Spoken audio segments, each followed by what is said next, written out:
Math की revision classes में हम पढ़ रहे हैं केंद्रीय प्रवृत्ति के माप। कल हमने पढ़ा था माध्य और माध्यिका के बारे में। आज हम पढ़ेंगे बहुलक और माध्य विचलन के बारे में। साथ ही हम पढ़ेंगे रेंज या परिसर क्या होता है, इसके साथ विचरण गुणांक क्या होता है, मानक विचलन किसे कहते हैं और इसके कुछ फॉर्मूले, विचरण, परिसर या प्रसार के बारे में भी देखेंगे। और लास्ट में कुछ इंपॉर्टेंट पॉइंट पढ़ेंगे जो कि कथन वाले क्वेश्चन में अक्सर एग्जाम में पूछे जाते हैं। तो शुरू करते हैं हम लोग बहुलक से। देखो बहुलक, बहुलक क्या होता है? किसी श्रेणी का वह मूल्य जिसकी बारंबारता सबसे अधिक हो बहुलक कहलाता है, अर्थात बहुत बार आने वाला मान। किसी भी आंकड़ों में अगर आपके पास में कोई मान अधिक बार आया है तो जो मान अधिक बार आता है वही उसका बहुलक कहलाता है। जो आंकड़ा अधिक बार आता है वही उसका बहुलक कहलाता है। जैसे एग्जाम्पल से अगर हम समझें तो यहाँ पर दिया हुआ है अक्स का मान 1, 2, 3, 4 और 5। बारंबारता दी हुई है 5, 6, 9, 15 और 4।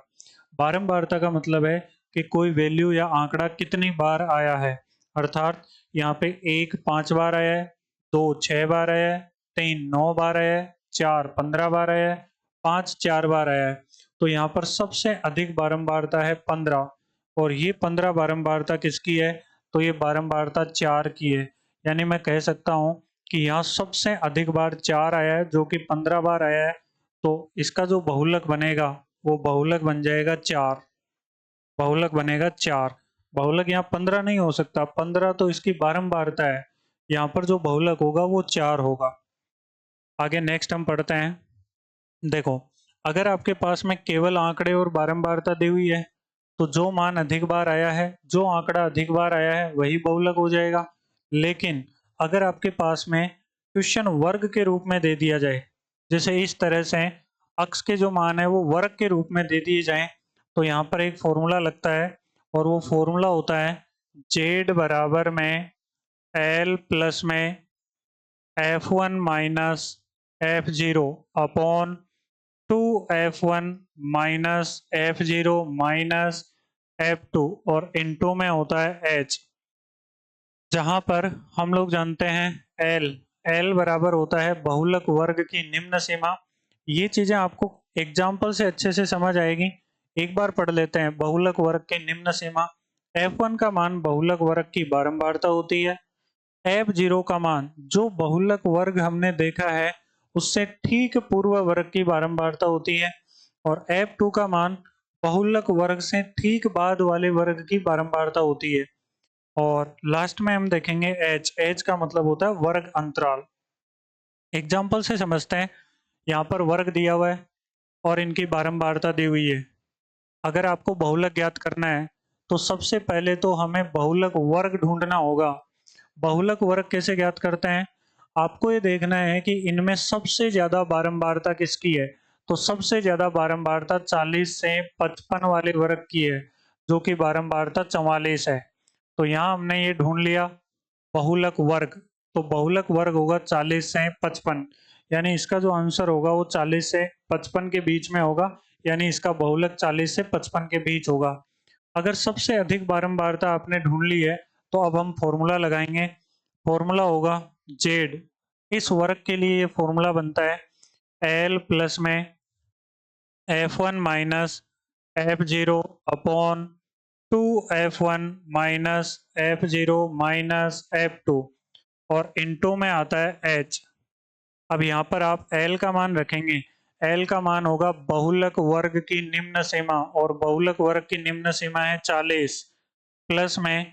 अब देखो यहाँ पर F1 F0 और F2, इसको आप अच्छे से ध्यान ध्यान से याद कर लो कि आपके पास में ये जो बहुलक वर्ग है इसकी जो बारंबारता होगी वो होती है F1, और इससे जस्ट पहले वाले वर्ग की बारंबारता है वो होती है F0, और इससे जस्ट अगले वर्ग की जो बारंबारता होती है उसे हम बोलते हैं F2।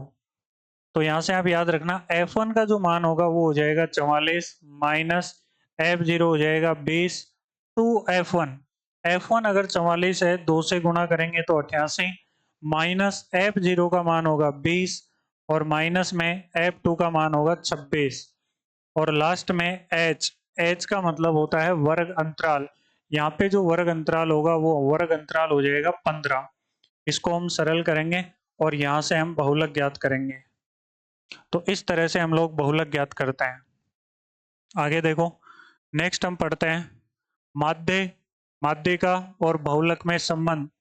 मीन, मीडियन और मोड में रिलेशन क्या होता है, इसका एक फॉर्मूला होता है और वो फॉर्मूला है 3 माध्यिका बराबर बहुलक प्लस में 2 माध्य। आप इसको ऐसे भी याद रख सकते हैं,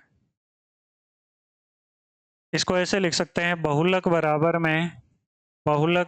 में 3 माध्यिका माइनस 2 माध्य, 3 माध्यिका माइनस 2 माध्य। यानी हम लिख सकते हैं बहुलक जेड बराबर में 3 मीडियन माइनस 2 मेन। ये इसका फॉर्मूला हो जाता है। आगे देखते हैं इस पर आधारित एक एग्जांपल। एक बंटन का बहुलक आपको दे रखा है, जेड का मान दे रखा है 40 और उसका माध्य दे रखा है 25 और आपको ज्ञात करना है माध्यिका। अभी अभी हमने पढ़ा त्रिमाध्यिका, देखो ये रहा त्रिमाध्यिका बराबर में बहुलक प्लस में 2 माध्य। डायरेक्ट लगा दो, त्रिमाध्यिका बराबर बहुलक प्लस में 2 माध्य। तो यहाँ से आप देखेंगे त्रिमाध्यिका बराबर जेड का मान आपको पता है 40 प्लस में 25, अगर माध्य 2 से गुणा करेंगे तो 50, तो त्रिमाध्यिका बराबर हो जाएगा 90, तो माध्यिका बराबर हो जाएगा 30 इसका राइट आंसर हो जाएगा। आगे देखो, रेंज, परिसर या परास। रेंज, परिसर या परास किसे कहते हैं, आंकड़ों के अधिकतम व न्यूनतम मानों के अंतर को आंकड़ों का परिसर या परास अर्थात रेंज कहा जाता है। जो भी आंकड़े आपको दिए हुए रहते हैं उनका अधिकतम मान देख लो और उसका न्यूनतम मान देख लो, उन दोनों का अंतर ही रेंज या परास कहलाता है। जैसे एक एग्जांपल से समझते हैं, ये आपके पास में आंकड़े दिए हुए हैं। अब आपको अगर यहाँ से रेंज ज्ञात करनी है, रेंज, परास या परिसर ज्ञात करना है, तो अधिकतम आंकड़ा देखो, यहाँ पर अधिकतम आंकड़ा आपको मिलेगा, हाईएस्ट वैल्यू है 95, यानी अधिकतम आंकड़ा होगा 95। माइनस में न्यूनतम मान देखो, तो न्यूनतम मान आपको यहाँ पर मिलेगा 78, 25, तो ये बन जाएगा 25। इसमें से आप इसको घटाएंगे तो रेंज बन जाएगी 70। तो इन आंकड़ों का रेंज या परिसर होगा 70। आगे चलते हैं, आगे हम पढ़ते हैं मीन डेविएशन, माध्य विचलन। थोड़ा सा इंपॉर्टेंट है, ध्यान से देखना। मीन डेविएशन यानी माध्य विचलन हम लोग समांतर माध्य से भी ज्ञात कर सकते हैं, माध्यिका से भी ज्ञात कर सकते हैं और बहुलक से भी ज्ञात कर सकते हैं। अगर हम लोग माध्य विचलन समांतर माध्य से ज्ञात करते हैं तो फॉर्मूला होता है सिग्मा अक्साई माइनस में अक्स बार बटे में एन। ये फॉर्मूला होता है सिग्मा अक्साई माइनस में अक्स बार बटे में एन। अब देखो अक्साई माइनस अक्स बार एक तरह से समांतर माध्य से अक्स के साथ विचलन है। ये कैसे, आपके पास में अक्स के मान तो दिए हुए रहेंगे और अक्स बार का मान आप ज्ञात कर लेंगे, अक्स बार यानी समांतर माध्य ज्ञात करेंगे, तो इन दोनों का जो अंतर होता है उसे हम बोलते हैं विचलन। और ये जो अंतर होता है ये निरपेक्ष माप होती है। निरपेक्ष माप इसलिए होती है क्योंकि दोनों तरफ मॉडुलस लगा रहता है और बटे में एन, एन का मतलब होता है आंकड़ों की संख्या, अर्थात उनके विचलनों के योग में अगर आंकड़ों की संख्या का भाग लगा देंगे तो हमें माध्य विचलन प्राप्त होगा। आपके पास में अगर माध्यिका से आपको माध्य विचलन पूछे तो जो आंकड़े हैं उनका अंतर माध्यिका से देख लेंगे तो माध्यिका से उनका विचलन बन जाएगा और माध्यिका से जो विचलन होगा उनके योग में अगर आंकड़ों की संख्या का भाग लगाएंगे तो वो बनेगा माध्यिका से माध्य विचलन। और अगर उन्हीं आंकड़ों का बहुलक के साथ में अंतर देखेंगे अर्थात विचलन देखेंगे और उनका योग करके अगर आंकड़ों की संख्या का भाग लगाएंगे तो वह बन जाएगा बहुलक से माध्य विचलन। देखो एक एग्जांपल से समझते हैं। जैसे एग्जांपल है निम्न बंटन का माध्य विचलन ज्ञात करो। आपको केवल इतना बोला गया माध्य विचलन, तो आपको जनरली समांतर माध्य से माध्य विचलन निकालना होता है। तो सबसे पहले आपके पास में आंकड़े 8, 7, 9, 16 और 25 है, तो आपको सबसे पहले समांतर माध्य ज्ञात करना पड़ेगा क्योंकि समांतर माध्य से आंकड़ों का विचलन देखेंगे तो समांतर माध्य ज्ञात करने के लिए आंकड़ों के योग में आंकड़ों की संख्या का भाग लगा देंगे। आंकड़ों का योग 8 प्लस में 7 प्लस में 9 प्लस में 16 प्लस में 25 और बटे में आंकड़े हैं टोटल 5। जब आप इनको जोड़ेंगे तो ये बनेगा 8 7 15, 15 और 9 24, 24 और 16 40, 40 और 25 हो जाएगा 65। 65 में अगर आप 5 का भाग लगाएंगे तो अक्स बार का जो मान आएगा वो बन जाएगा 13। तो अक्स बार का जो मान आ जाएगा वो आ जाएगा 13। अब आपको क्या करना है, माध्य विचलन निकालना है। समांतर माध्य से माध्य विचलन, माध्य विचलन,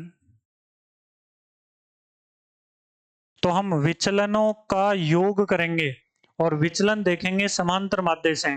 तो देखो समांतर माध्य से जब आप विचलन देखेंगे तो आपके पास में यहां पर बनेगा अक्स बार बराबर में, इसको मैं लिख सकता हूं अक्स माइनस अक्स बार है, तो मॉडुलस में 8 माइनस का 13 प्लस में इसको लिख सकते हैं 7 माइनस का 13, 7 माइनस 13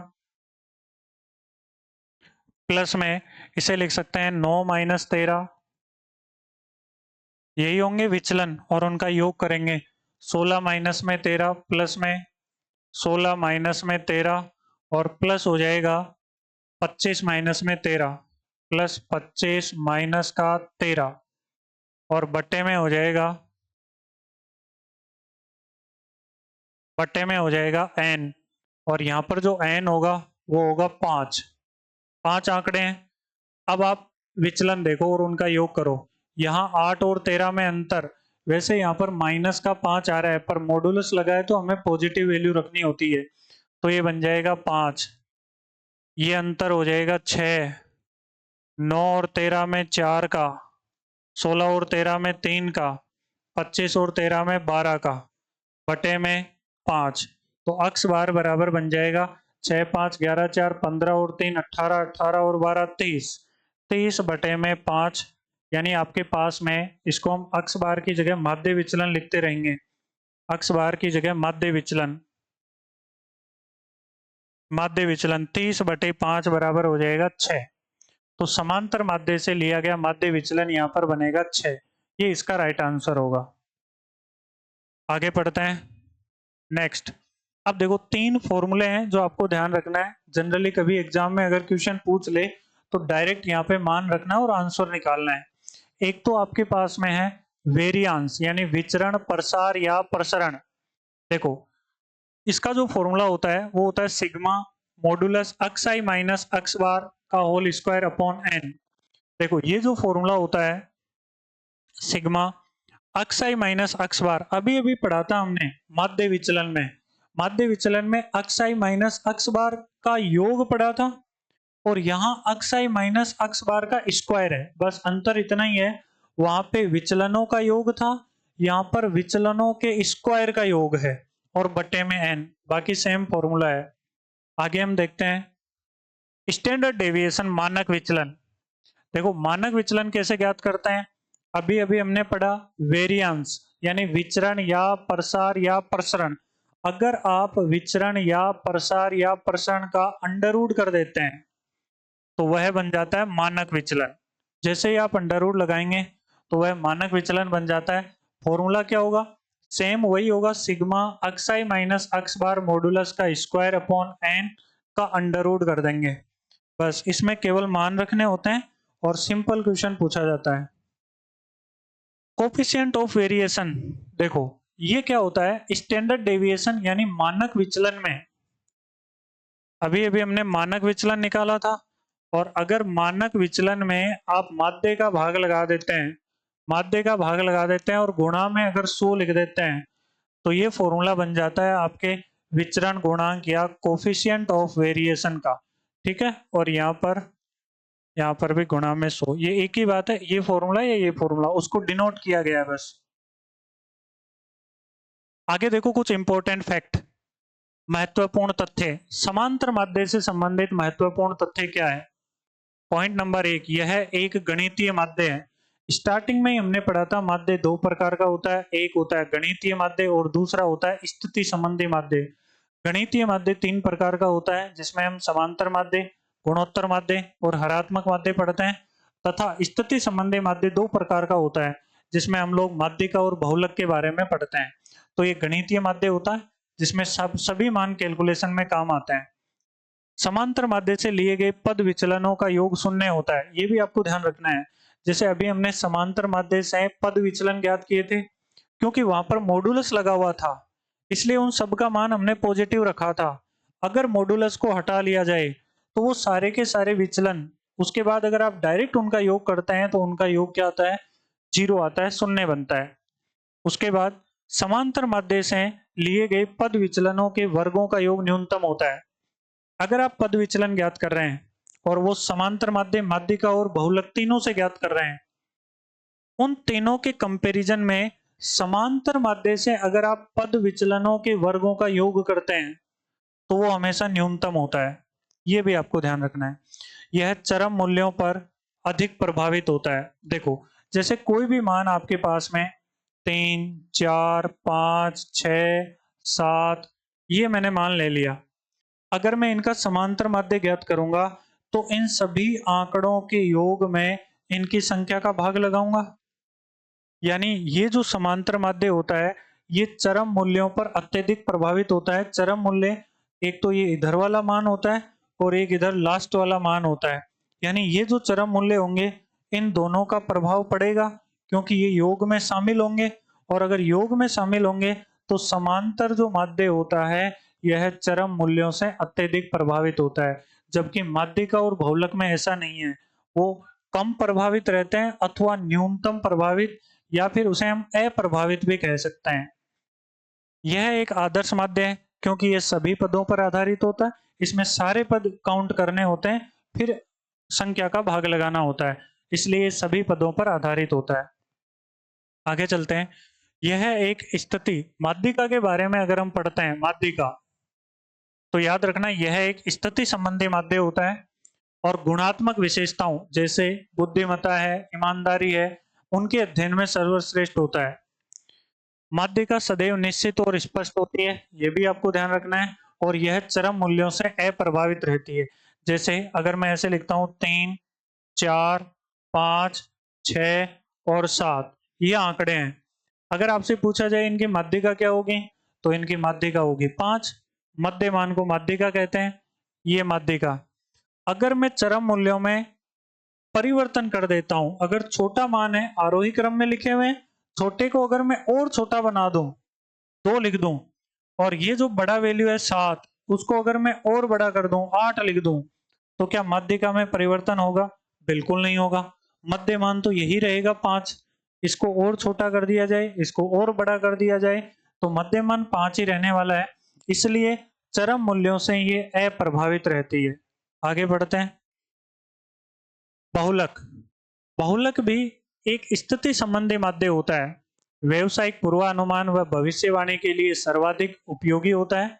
यह एक अनिश्चित मान होता है, कभी कभी स्पष्ट नहीं होता है, चरम मूल्यों से अप्रभावित रहता है। ये भी चरम मूल्यों से अप्रभावित है, जैसे 3, 4, 5, 4, 6, 7, ये मैंने मान रख दिए, और उसके बाद में एक मान और रख दिया 4, और उसके बाद रख दिया मैंने 9।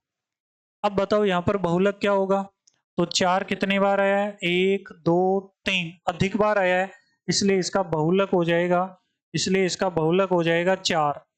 अब अगर मान लो मैं इस 3 को 2 बना देता हूं और इस 9 को अगर मैं 10 बना देता हूं, तो क्या बहुलक पर प्रभाव पड़ेगा? बिल्कुल नहीं पड़ेगा।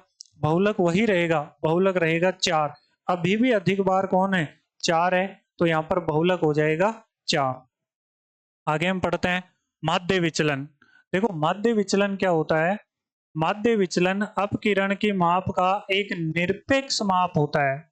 देखो, जब हमने विचलन ज्ञात किए थे माध्य विचलन में, तो साथ में हमने मॉडुलस लगाया था, अर्थात वो जो मान होता है वो एक निरपेक्ष माप होती है, जहां हमें केवल और केवल पॉजिटिव साइन लेना होता है। इसकी गणना माध्य से भी की जा सकती है, माध्यिका से भी की जा सकती है, और बहुलक तीनों से की जा सकती है। माध्य विचलन की गणना में बीज गणितीय चिन्हों को ध्यान में नहीं रखा जाता है। माध्य विचलन किसी भी श्रेणी से ज्ञात किया गया विचलनों का औसत होता है। देखो ये हमने पढ़ा था कि जब हमने माध्य विचलन ज्ञात किया था तो हमने विचलनों के योग में आंकड़ों की संख्या का भाग लगाया था, और योग में संख्या का भाग लगाना एक प्रकार का एवरेज होता है, औसत होता है, इसलिए ये विचलनों का औसत होता है। माध्यिका से ज्ञात किया गया माध्य विचलन सर्वश्रेष्ठ होता है, क्योंकि इसका जो मान है वो अन्य माध्यों की तुलना में न्यूनतम होता है। अगर आप माध्य विचलन एक तो समांतर माध्य से ज्ञात करते हैं, माध्यिका से ज्ञात करते हैं तथा बहुलक से ज्ञात करते हैं, तो उन तीनों के कंपैरिजन में माध्य विचलन न्यूनतम जो हमें प्राप्त होगा वो माध्यिका से प्राप्त होता है। और माध्यिका से अगर माध्य विचलन न्यूनतम होता है तो फिर ये जो माध्यिका से लिया गया माध्य विचलन है ये सर्वश्रेष्ठ माना जाता है। ये कुछ पॉइंट है जो आपको ध्यान में रखने हैं। उसके बाद देखो, बस इसमें इतना ही है। तो ये जो आपके केंद्रीय प्रवृत्ति के माप है, इसको रिवीजन मोड के अंदर कंप्लीट कर दिया गया है, थ्योरी विथ एग्जाम्पल के साथ में। Okay, thank you so much.